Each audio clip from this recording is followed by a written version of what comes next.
नमस्कार दोस्तों, India strikes channel पर आपका स्वागत है। पहलगाम में हुए आतंकी हमले ने पूरी दुनिया को झकझोर कर रख दिया है।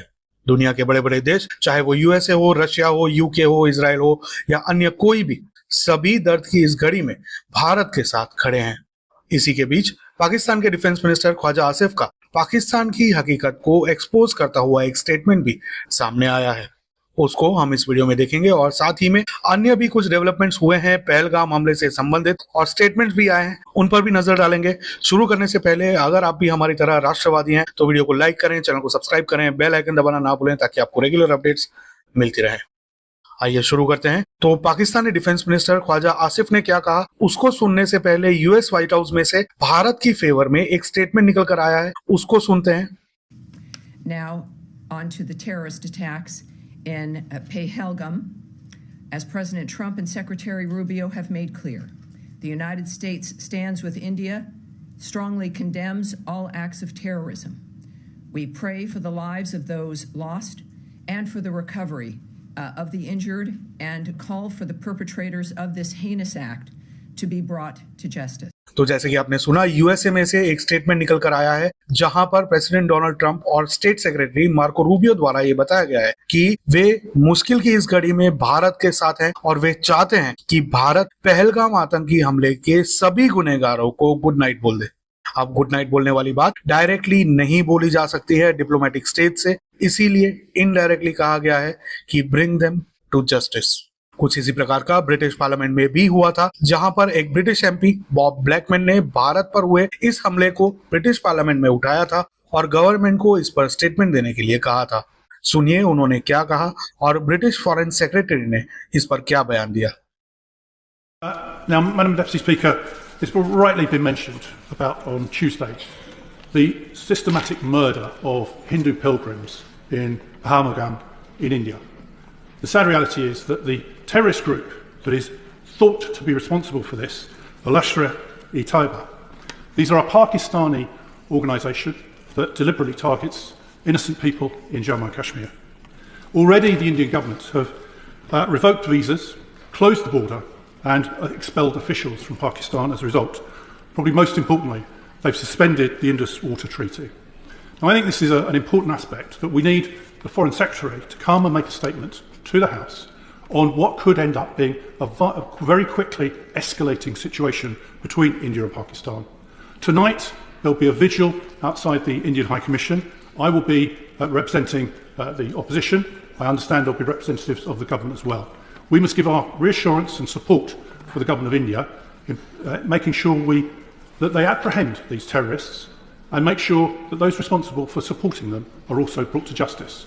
My understanding is that the Pakistani government and the Pakistani military have condoned these attacks. So I'm sure the leader will join with me in condemning absolutely these terrorist atrocities and also making sure that people who visit Jammu and Kashmir are held safely and do not have to suffer such incidents yet again. But can I also, as I've previously said, can I join him absolutely in condemning these terrorist attack in Kashmir? This country always stands shoulder to shoulder with other countries, in this case India, who suffer these horrific terrorist attacks, which are cowardly acts that we resolutely condemn, as he says, and those conversations are ongoing, as he will know, to provide the support that we can. And are there any British nationals affected? We will also provide that support to them as well. But can I thank him again for raising this important matter? तो जैसे कि आपने सुना, British MP Bob Blackman ने clearly इसको पाकिस्तान में से LET के द्वारा किया गया हमला बताया है। तो दूसरी तरफ गवर्नमेंट में से फॉरेन सेक्रेटरी ने भी इस हमले की निंदा की है। अब यहाँ हमको ये समझना होगा कि यूके में हाल में कई सारे पाकिस्तानी मुस्लिम्स हैं। कुछ सिटीज ऐसे भी हैं जहां पर वे करीब करीब मेजॉरिटी में आ गए हैं और कई सारे ऐसे सिटीज हैं यूके के जहां पर पाकिस्तानी मुस्लिम्स मेयर बने हुए बैठे हैं। ऐसे में पाकिस्तान को सीधा आतंकवादी हमले के लिए जिम्मेदार ठहराना उतना सिंपल नहीं होगा उनके लिए, लेकिन फिर भी वहां की सरकार में से इसकी निंदा की गई है, उसके लिए उनको एक पास फॉर दिस वंस दे सकते हैं। अब जहां पर हम बात कर रहे हैं पाकिस्तान की, तो पाकिस्तान के डिफेंस मिनिस्टर ख्वाजा आसिफ ने एक इंटरव्यू के दौरान ये कबूल किया कि पाकिस्तान आतंकवादियों को पालता पोसता है जो बाद में दुनिया भर में दहशत फैलाते हैं। पहले सुनते हैं उसने क्या कहा। The things cooled down then, and now again the same thing is. You do admit, sir, that Pakistan has had a long history of backing and supporting and training and funding these terrorist organizations. Well, we have been doing this dirty work for the United States for about 3 decades, and West, including Britain. So that's your argument that even though that was a mistake, and we suffered for that, and that is why you are saying this to me. If we had not joined the war against Soviet Union and later on the war after 9/11, this Pakistan's track record, was not, unimpeachable track record. Defense Minister, I just want to get back to this particular incident. तो जैसे कि आपने सुना, ख्वाजा आसिफ ने ये accept किया है कि पाकिस्तान यूएसए, यूके और वेस्ट के लिए डर्टी वर्क यानी कि आतंकवादी संगठनों को खड़ा करना और उनके पास आतंकवादी गतिविधियां करवाना, ये काम पिछले 3 दशक से यानी कि पिछले 3 सालों से करता आया है। अब ये जो बात पाकिस्तान के डिफेंस मिनिस्टर ने कही है, ये हम सबको पता ही है, लेकिन ये इन लोगों को कितनी भारी पड़ सकती है, इसका शायद बोलने के समय ख्वाजा आसिफ को अंदाजा नहीं रहा होगा।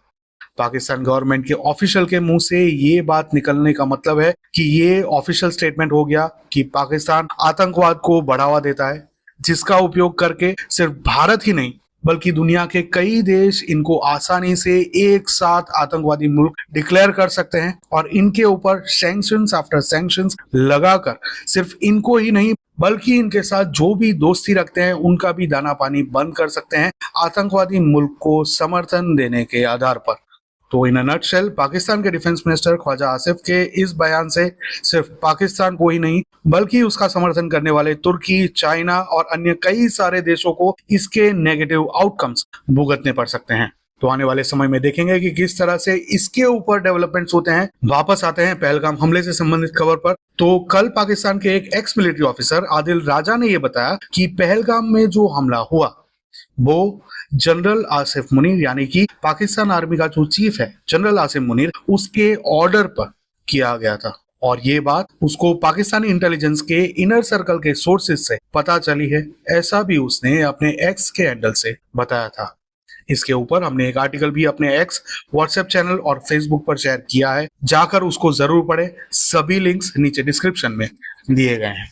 अब अगर बात करें स्पेसिफिक पहलगाम अटैक के हमलावरों की, तो जैसे कि हमने कहा था कि पहलगाम में आतंकवादियों द्वारा जो हिंदुओं का नरसंहार किया गया है उसमें 4 में से 2 आतंकवादी कश्मीरी मुस्लिम थे।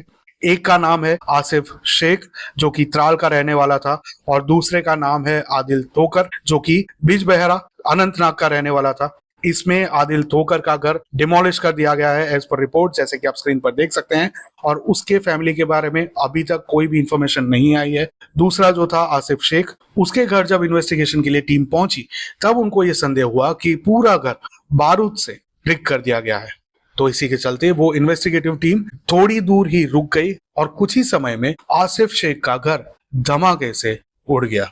अच्छी बात यह रही कि किसी भी सुरक्षा कर्मी को कोई भी नुकसान होने की खबर नहीं आई है। तो इसी प्रकार से पहलगाम में हुए हिंदू नरसंहार में भी 2 कश्मीरी मुस्लिम थे।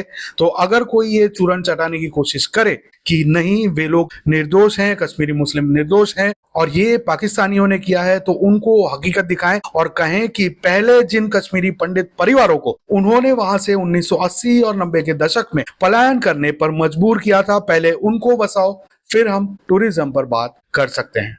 याद रखें, भाईचारा सिर्फ एक तरफ से नहीं हो सकता है। हमारी भारत की सरकार से भी ये गुजारिश है कि पहले अब वहां से जो भी कश्मीरी हिंदू परिवारों को पलायन करने पर मजबूर किया गया था उनको वापस सेटल करवाएं, उसके बाद ही कश्मीर टूरिज्म को प्रमोट करें। भारत में उत्तराखंड, हिमाचल, सिक्किम, मेघालय, अरुणाचल प्रदेश और ऐसी कई सारी जगह हैं जहां पर उससे भी बेहतर, कश्मीर से भी बेहतर दृश्य देखने को मिल जाएंगे और जान का खतरा भी वहां पर नहीं रहेगा। अगर आप हमारी बात से सहमत हैं तो हमें कमेंट में जरूर बताएं और अगर आप भी हमारी तरह राष्ट्रवादी हैं तो वीडियो को लाइक करें, चैनल को सब्सक्राइब करें, बेल आइकन दबा दें ताकि आपको रेगुलर अपडेट्स मिलती रहें। मिलेंगे अगली खबर में, तब तक के लिए जय हिंद, हर हर महादेव।